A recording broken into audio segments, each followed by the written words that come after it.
इस बीच जम्मू कश्मीर से एक बड़ी खबर सामने आ रही है। पाकिस्तानी रेंजर्स ने सीज फायर का उल्लंघन किया है। एक बार फिर पाकिस्तान की नापाक हरकत सामने आई है। पाकिस्तानी रेंजर्स ने सीज फायर का उल्लंघन किया। जम्मू कश्मीर से बड़ी खबर इस वक्त सामने आ रही है। पाकिस्तान बार बार इस तरह की हिमाकत कर रहा है। हालांकि भारत की सेना भी लगातार मुंहतोड़ जवाब दे रही है।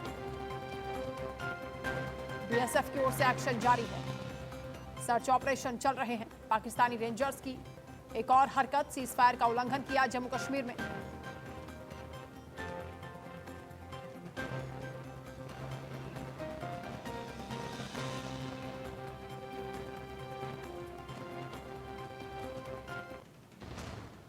तो एक तरफ आतंकवाद को खत्म करने के लिए लगातार ऑपरेशन ऑल आउट चलाया जा रहा है, तो दूसरी तरफ पाकिस्तानी रेंजर्स की ओर से सीज फायर का उल्लंघन किया गया। इससे पहले अर्निया सेक्टर में भी मुठभेड़ हुई थी। हालांकि टारगेट किलिंग लगातार की जा रही है। आम नागरिकों को निशाना बनाया जा रहा है, जिसका जवाब भी सेना की ओर से दिया जा रहा है। अजय जांडियाल सीनियर कुलीग हमारे साथ जुड़ रहे हैं अर्निया सेक्टर से इस वक्त। अजय, एक बार फिर से सीज फायर का उल्लंघन हुआ है, क्या पूरी अपडेट है?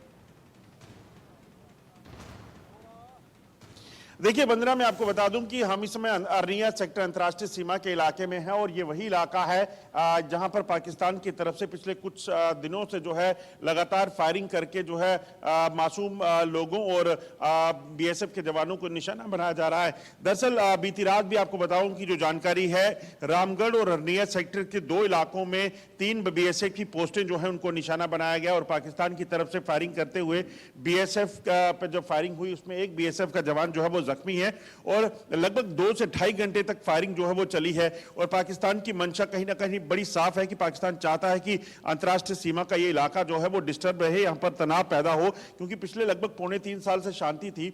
मगर अगर आपको याद हो तो पिछले कुछ दिनों में पहले 21 तारीख को पाकिस्तान की तरफ से युद्ध विराम का उल्लंघन किया गया, तब बीएसएफ के 2 जवान जख्मी हुए। उसके बाद पाकिस्तान की तरफ से 27 और 28 की रात को इसी इलाके में फायरिंग की गई, जब 3 लोगों को जो है वो चोटें हैं, 3 लोग जो है वो जख्मी हुए पाकिस्तान की शेलिंग में और कई घरों को नुकसान पहुंचा। और बीती रात एक बार फिर से मोटार शेलिंग जो है पाकिस्तान की तरफ से की गई और बीएसएफ लगातार इसका जवाबी कार्रवाई कर रही है। मगर जो सबसे बड़ी दिक्कत है, आप देखिए ये जो जमीन में खेती है, ये खेती का समय है और इस खेती से की बात की जाए तो इस खेतों से जो है वो जो फसल की कटाई है उसको निकालना बेहद बड़ी इस वक्त चुनौती जो है वो यहाँ के गाँव के लोगों के लिए बन गया है, क्योंकि अगर ये फायरिंग हुई तो उसके बाद ये खेती जो है वो निकल नहीं पाएगी, लोग अपनी धान की कटाई जो है वो नहीं कर पाएंगे। मेरे साथ कुछ गांव के लोग हैं, उन्हीं से बात करते हैं कि कितनी चिंता इस वक्त उनके लिए है, क्योंकि इस वक्त ये जो गांव है यहाँ पर रौनक होती थी, मगर इस वक्त लोग जो हैं बड़े सहमे हुए हैं। सर, कितने बजे रात को ये फायरिंग हुई और क्या हुआ? कोई 12 बजे का टाइम था सर। रात को एक आवाज़ आई, फिर मेरे को फ़ोन आया, भाई अपने ट्रैक्टर गाड़ी जो अंदर कर लो, सभी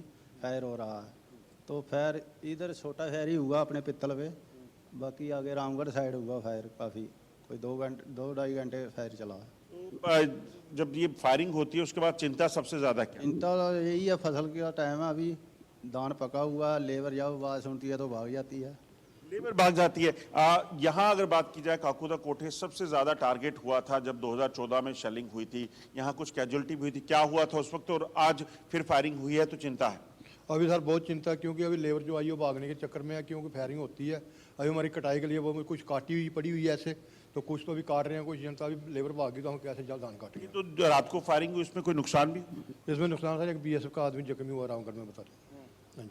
बिल्कुल अजय, डर का माहौल बनाने की कोशिश यहाँ पर की जा रही है और काफी नुकसान भी लोगों को हो रहा है। आप नजर बनाकर रखिएगा। फिलहाल बहुत शुक्रिया अजय तमाम बातचीत के लिए, तमाम जानकारी के लिए। तो सीज फायर का उल्लंघन किया गया, सुरक्षा बलों ने मुंहतोड़ जवाब दिया।